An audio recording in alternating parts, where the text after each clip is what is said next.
자, 마지막으로 이화영 전 경기도 평화부지사가 주장하고 있죠. 검찰 술판 회유 의혹도 얘기해 보겠습니다. 민주당은 국기문란 사건으로 규정하고 어제 수원지검을 항의 방문했죠. 또 대검찰청도 잇따라 갔는데 감찰을 촉구했습니다. 관련 발언 직접 들어보시죠. 사실이라면 정치 검찰이 야당 대표를 탄압하고 그야말로 죽이기 위해 없는 죄를 만들려고 한 수사 농단이자 대검이 감찰하지 않으면 결국은 이거는 자기 죄를 자기가 조사할 수 없는 거구나 라고 생각하고 제3위기관에서 조사하지 않을 수 없는 그런 상황으로 치닫고 있다고 생각을 합니다. 네, 어제 민주당은 현역 의원뿐만 아니라 지역 당선인들까지 수원지검에 단체로 가서 항의 방문을 했습니다. 뭐 들여보내준다, 못한다 이거 갖고도 좀 작은 소동까지 벌어지기도 했는데 이런 전방위적인 공격적인 공세 어떻게 보셨어요? 전형적인 본질을 흐트리는 수법이라고 저는 생각을 합니다. 지금 이화영이 이제 재판을 보면은 전 과정 속에서 참 왈가왈부하는 일들이 많아요. 이번 일까지 해서요.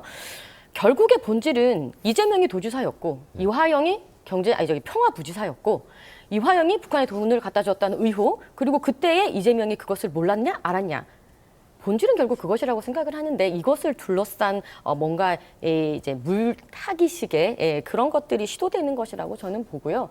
지금 진술하는 것을 보면 이화영 스스로도 굉장히 앞뒤가 안 맞고 있습니다. 뭐 얼굴이 벌개질 때까지 술을 먹었다고 했는데 나중에는 술인 줄 알고 입도 안 뗐다 뭐 이렇게 한다든가 본인 스스로도 지금 뚜렷한 그런 얘기를 진술을 못 하고 있고요.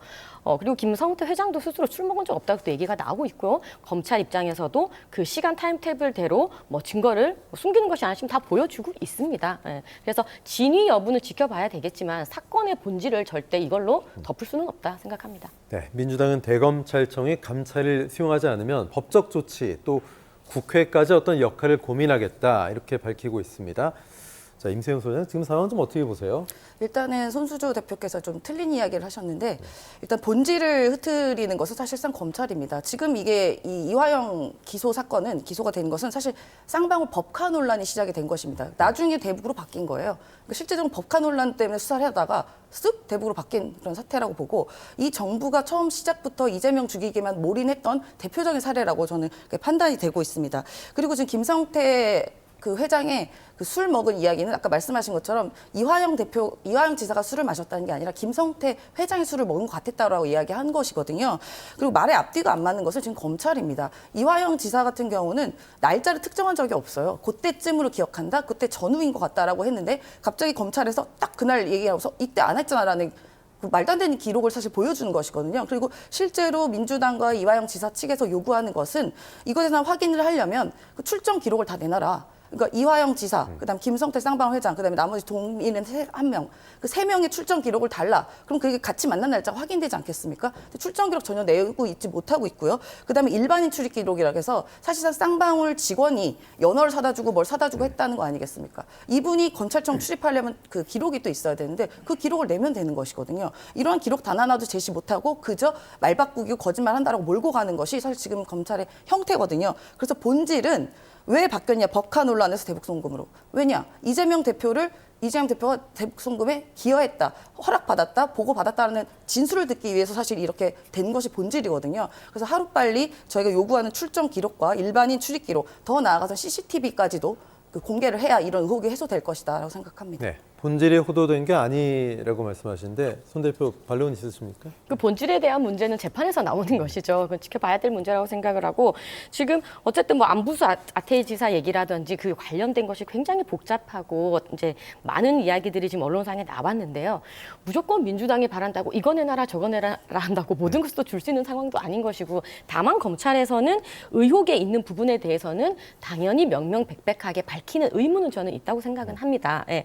그렇지만 그거와 덧붙여서 이 검찰이 주장하고 있는 여러 가지 뭐 경기도지사 지사 시절에 뭐 PC라든지 볼 수 있는 모든 것들도 민주당에서도 같이 동의를 해주는 것도 좀 같이 필요하다고 생각을 해요. 네. 이미 지금 검찰에서 아예 자리를 잡고 그 경기도청의 자리까지 잡고 수만 개, 수천 개의 기록을 가져갔습니다. 그 한 트럭도 넘었다고 해요. 오히려 기록을 볼 수 없을 정도로 자료는 충분하다. 그래서 그 기록에 대한 얘기는 그렇고 저는 만약에 이 회유를 했다는 것은 그 상당한 국기문란이고 공적인 권력인 이런 검찰 권한, 공무원인 검찰 공권력을 사적으로 이용한 거라밖에는 해석이 되지 않습니다. 네, 근데 뭐 당시 교도관들도 뭐 전수조사했는데 그럴 수가 없다. 그럴 공간 자체도 없고 그런 일도 벌어지지 않았다. 또 이화영 전 부지사 진술이 술판을 소위 벌였다고 주장하는 그 지점, 뭐 약간씩 계속해서 디테일하는 것들이 바뀌고 있거든요. 그래서 좀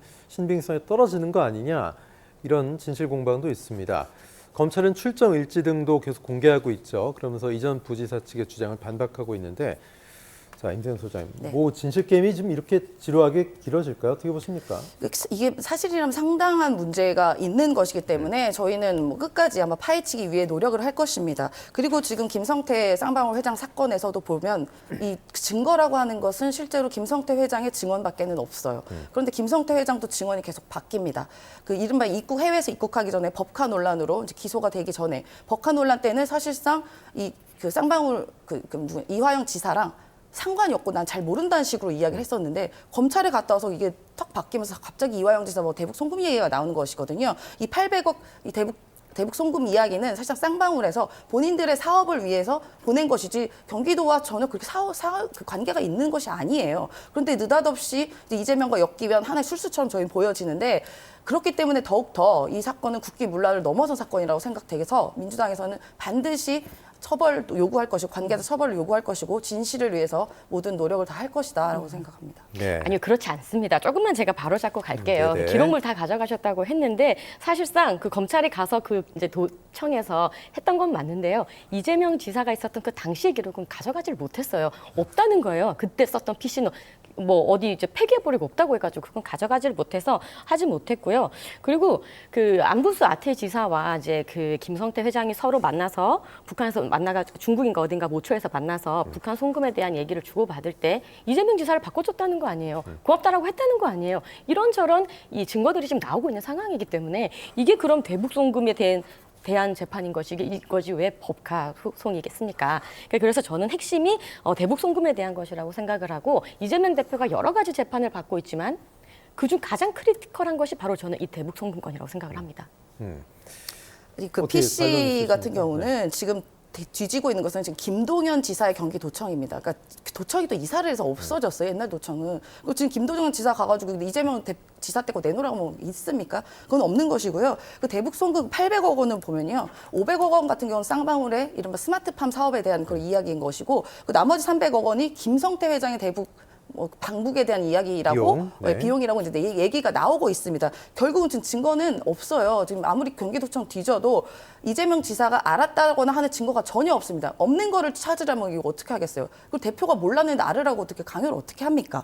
그런데 이게 갑자기 이게 무슨 이재명 대표의 대북으로 바뀐 그런 증거와 정황이 없는 상태에서 그 기대는 것은 진술밖에 없는데 이 김성태 회장의 진술도 검찰에 오고 갈 때마다 다르다는 거 아니겠습니까? 신빙성이 없는 것이고 그렇기 때문에 이화영 지사에게도 그 진술을 요구하라고 회유와 협박을 했다고 이야기를 하고 있잖아요. 결국은 믿는 건 진술밖에 없고 그리고 사실상 그 몇 번의 수차례의 조서 기간 동안에 검찰이 이렇게 바꿔라, 이렇게 얘기하라라는 그 정황들이 있어, 이야기들이 있지 않겠습니까? 그렇기 때문에 명백하게 지금 권력을 사적으로 남용하는 거다.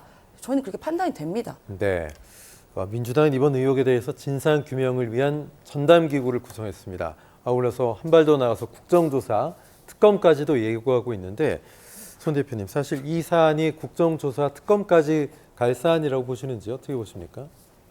이미 이제 법정으로 간 사안이고 법정의 시간이 있는 것이지 그것을 다시 정치적으로 끌고 오는 것은 이것을 굉장히 정쟁화하려는 의도로밖에 보이지 않는다라고 생각을 해요. 특히나 지금 같은 정국이 야당이 굉장히 우세하게 선거에서 이긴 상황에서 이재명 당 대표를 중심으로 한 그런 재판에 관련된 이야기지 않습니까? 그렇기 때문에 더더욱 이 사건은 정치적으로 가지고 오면 안 된다고 저는 생각을 해요. 법정의 시간에 맡겨야 된다. 저는 이렇게 보고 있습니다. 네. 이 지금 임재현 소장 어떤 생각이세요? 그러니까 지금 술판 회유 이야기가 법정에서 나온 진술이에요. 법정에서 나온 진술이기 때문에 더 신빙성이 있는 것이고 그렇지만 검찰은 그게 아니라고 반박하고 지금 공방하고 있는 상황이거든요.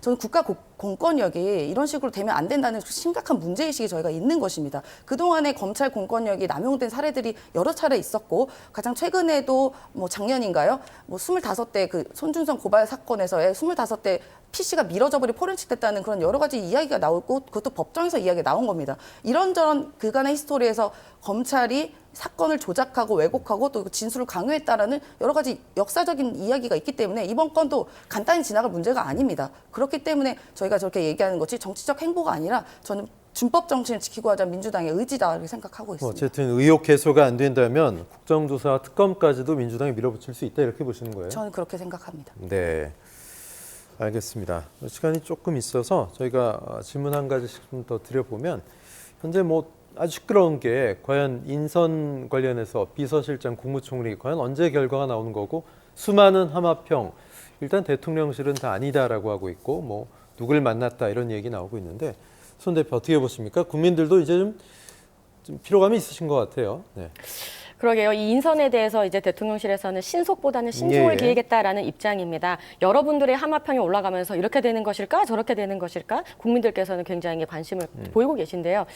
그런데 이러한 논란들이 인선이라는 것이 그렇게 이름이 하마평이 밖에 많이 나오는 것은 좋지 않다고 생각을 해요. 박근혜 정부 이후로 많은 이제 여당에서 이제 총리 인선에 많은 어려움을 겪었지 않습니까? 보안이 좀 굉장히 중요하지 않습니까? 네, 원래? 맞습니다. 특히 그렇기 총리급이고 이러면. 네, 오히려 하마평에 오르면은 또 낙마하는 경우도 많이 봐왔고요. 네. 예, 그렇기 때문에 대통령실에서는 정말 신중한 입장으로 보안을 좀 지켜가면서 할 필요가 있다고 생각을 하고 다만 이것이 선거 이후에 이루어지는 인선이라는 점에서 중요한 네. 것이잖아요. 물론 비서실장이나 총리라는 인선은 인사권자인 대통령의 의중이 가장 많이 반영된 어쩌면 코드가 잘 맞고 같이 일할 수 있는 사람을 인선하는 게 네. 맞기는 하죠. 하지만 국민들의 시선이 지금은 또 많이 중요한 시점이다 보니 잘 고려하셔서 하셨으면 좋겠습니다. 네.